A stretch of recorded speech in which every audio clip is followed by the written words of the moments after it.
Hi everybody, welcome to another edition of the Sunday Drive.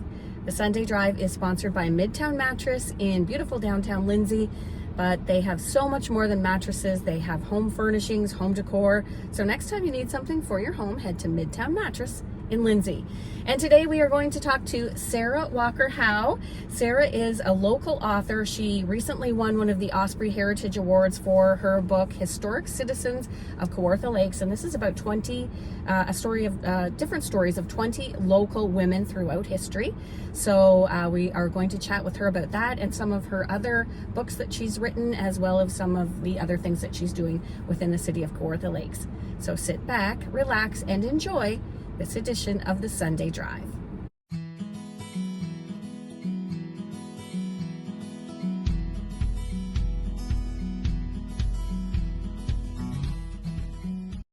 So we are back with local author Sara Walker-Howe, and we are going to talk about her book, Historic Citizens of Kawartha Lakes, and it features 20 local stories of people, interesting and unique people throughout the city of Kawartha Lakes over the years. Welcome, Sara. Thank you for doing this. Thank you for having me. Really appreciate it.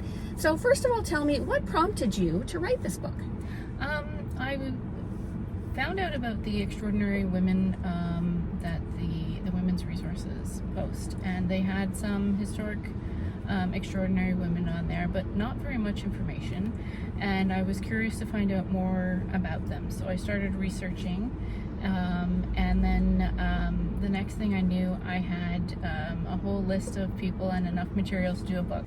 And when you were researching the book, you came up with, or you found some really interesting and unique stories, and a couple of them that stuck out to me. One of them was the first doctor in the city of Kawartha Lakes was a woman. Tell me a little bit more about that. Yeah, so I found Dr. Ray through researching the story of Lin T, who was she was the first Chinese woman in Lindsay, and she ended up being held in the jail. And one of her advocates that she had was Dr. Ray, and the newspaper actually wasn't reporting her as a qualified doctor at that time, but through doing a lot more research, I found out that years before she had a practice set up down on Kent Street, and she was actually the first woman doctor for the area. So. And we also had a woman who turned out to be a spy, and she operated an outpost in Siberia. That sounds very interesting. Yeah, that's Marie Kelly. She's from Verulam Township, actually from the Red Rock area.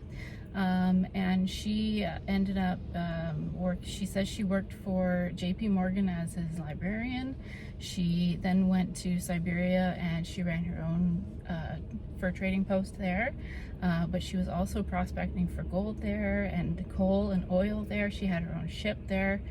She was quite a huge operator there for a while, and she claims to have been a spy as well. Also, there's the story of Pearl Hart, who was a female stagecoach robber. Tell me more about that. We had a staff member who did the genealogy and the research, and she found out who her parents were. Pearl Hart's father was at one time a prisoner at the local jail. So I have summarized that, but also added the local Kawartha Lakes information when I wrote about them in this book. So Pearl Hart was, she became rather notorious. She is the only woman to have robbed a stagecoach. And she did end up doing time for it down in Arizona. You also mentioned someone local opened the first family planning clinic in Ontario. Yeah, Dr. Elizabeth Bagshaw. She was from, I believe, over the Mariposa area, and she's usually listed as being from Cannington, which isn't correct. She was a local farm girl, and she ended up becoming a doctor, and then she was asked to run the first family planning clinic down in Hamilton, which she did for a very long time. She She lived a very, very long life.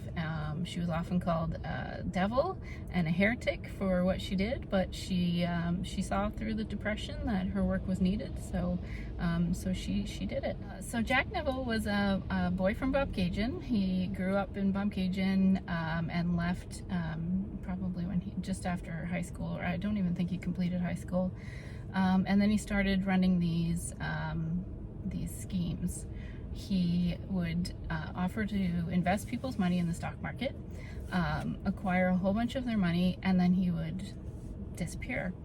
At one point, he returned to Bobcaygeon, bought up the Edgewood property, the Boyd estate, bought up another farm, bought up the Beehive property, and he brought in all of these servants. He went to Toronto and came back with these big expensive cars.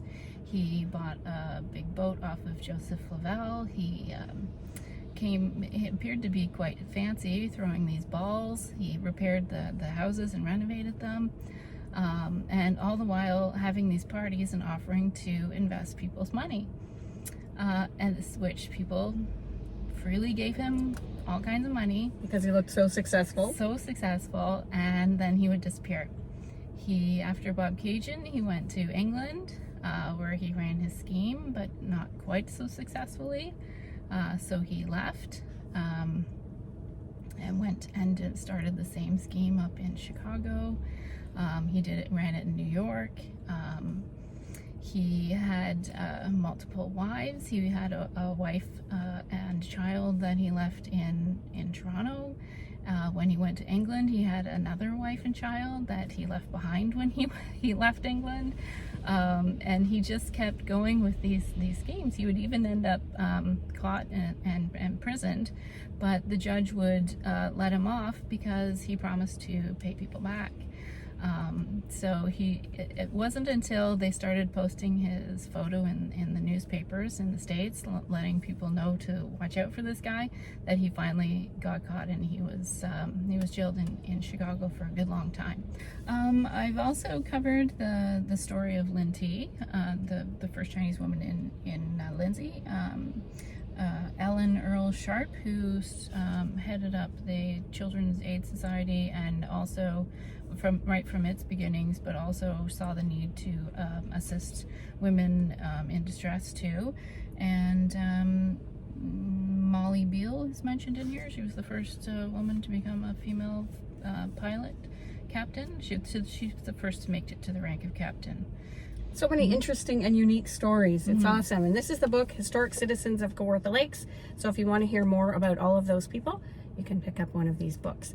And Sarah, you've also written, I guess it's been described to me as an urban fantasy series, and it is called Julia Ivory, right? Tell me a little bit more about that, because that's a totally different direction.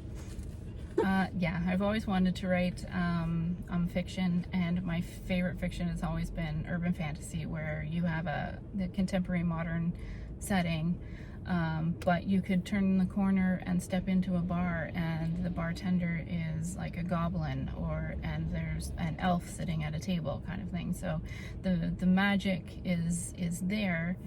It's just in a contemporary modern setting. So I did that, and I started writing about this character named Julia Ivory. She hunts fairies of the old folkloric nightmare type of fairies that have been pulled into modern times and are, wreaking havoc on the city of Toronto. So this is what she does. She goes and she hunts them down.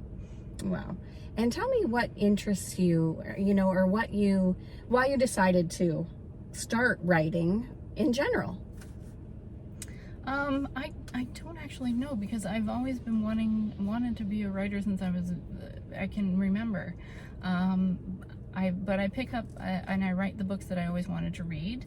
And there wasn't a lot of books about girls kicking butt and fighting with magic and stuff when I was a kid. So I wanted to write those kinds of stories. And you recently won one of the Osprey Heritage Awards for your book, Historic Citizens of Kawartha Lakes. How did that feel? It must give you some validation that all of this hard work and research and that kind of thing is paying off. Oh, it was so nice. Total surprise. I wasn't, I just put the book out last year, so I wasn't expecting anything to come of it. So it was really nice to be recognized. There is a lot of work that goes into writing a nonfiction. This one took me at least 5 years, just bits and pieces in my spare time. This summer it really came together, so I finished it off this summer and published it. But it's a lot of work, because there's a lot of fact checking that gets done, and in addition to writing and a lot of reading, so it's really nice to have that award, and I do hope it means that more people will be interested in picking up. For sure, and congratulations on that. Thank you. Tell me what's next. Do you have any other Oh yes. books up here that you're going to put pen to paper? Oh yes, lots coming. Yes. And hopefully more on that soon. I just don't want to. I don't usually talk about that ahead of time. So You think it until it's jinxes ready. it? Yes, but also because I can change my mind. True.